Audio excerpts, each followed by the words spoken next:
De saint Augustin, livre 5, chapitre 11, ridicule réponse des manichéens au passage du Nouveau Testament qu'on leur opposait. Je croyais de plus qu'il était impossible aux catholiques de défendre les passages de l'Écriture que les manichéens combattaient. Il est vrai néanmoins que je souhaitais quelquefois de conférer sur chacun des points dont il s'agissait avec quelque homme très savant dans l'intelligence de ces saints livres. Car ayant assisté à Carthage à une conférence qu'eut avec les manichéens un nommé Elpide, qui disputait contre eux et les combattait de vive voix, je fus touché de lui avoir vu proposer quelques passages de l'Écriture qui me semblaient extrêmement forts et auxquels je ne voyais pas que ces hérétiques pussent bien répondre. Aussi eux-mêmes avaient peine d'avancer en public la principale réponse qu'ils y donnaient, laquelle ils nous disaient à nous autres en particulier qu'il est que les Écritures du Nouveau Testament avaient été falsifiées par quelques personnes qui voulaient mêler la loi des Juifs avec la foi de l'Église, quoique cependant ils ne pussent eux-mêmes produire aucun exemplaire plus correct qui servît de preuve à cette prétendue falsification. Mais ce qui me perdait principalement, mon Dieu, c'est que mon esprit était tellement rempli de ces images corporelles et matérielles qui me revenaient sans cesse dans la pensée, qu'en étant accablé comme étouffé en quelque sorte, il ne pouvait, quelque effort qu'il fît, respirer cet air si pur et si calme de votre vérité éternelle.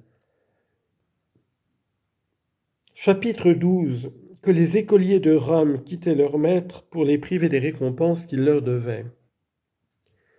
Comme j'étais venu à Rome pour y enseigner la rhétorique, j'avais commencé déjà de le faire avec tout le soin qui m'était possible.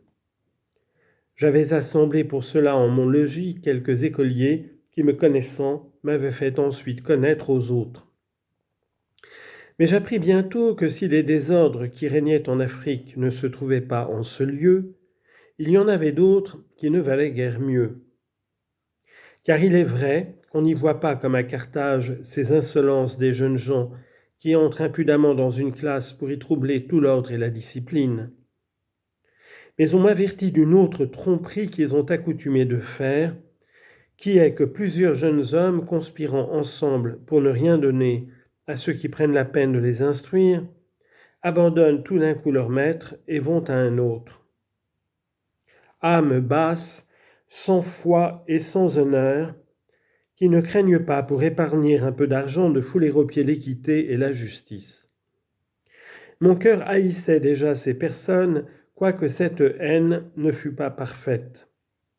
Car peut-être que je ne les haïssais pas tant parce que leur action était injuste en elle-même, envers qui que ce fût, que parce que leur injustice m'était désavantageuse.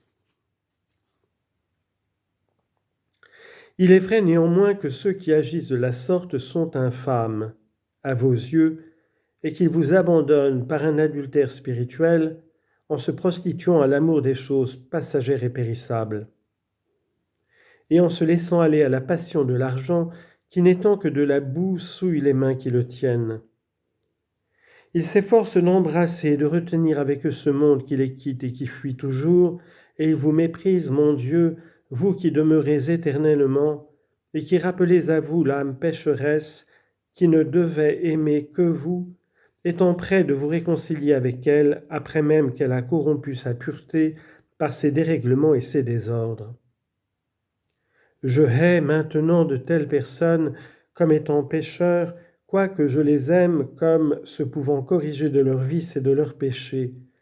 Et je souhaite que s'en corrigeant en effet, ils préfèrent à l'argent la science qu'ils apprennent, et qu'ils vous préfèrent à la science, mon Dieu, vous qui êtes la vérité suprême, la source inépuisable d'un bien qui ne se peut perdre, la paix et les délices très purs des âmes pures. Mais pour lors, j'avais plutôt peine à les souffrir étant méchant, parce que j'aimais mon avantage particulier, que je ne souhaitais qu'ils devinssent bons, pour le seul intérêt de votre gloire.